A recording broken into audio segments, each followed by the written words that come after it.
Ayan, shoutout mga idol at magandang umaga. Ngayong araw ay Lunes. Papakita ko po sa inyo dito yung sa mga gusto kong tulungan at sa mga gusto makatulong. Ito, panoorin nyo. Tatlong matanda, tatlong mga natulog yan sa kalsada. Isang nakaputi at yung dalawa na nakahiga sa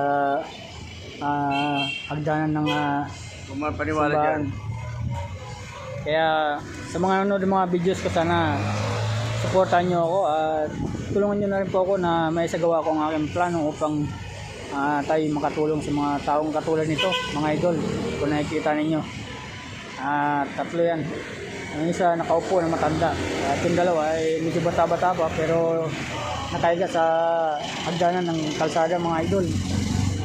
Kaya gusto silang tulungan, mga idol, pero wala pa akong kaya ngayon. Pero sa event ko, siguro isasama natin sila sa pakakain natin pag nakita natin, mga idol. Maiksing videos lang po ang aking ipapakita sa inyo para malaman nyo yung mga kaganapan dito sa Malibay. So ayan, hanggang dito lang, mga idol. Sana supportan nyo ako sa mga gagawin kong event. Maraming salamat at shoutout sa inyo.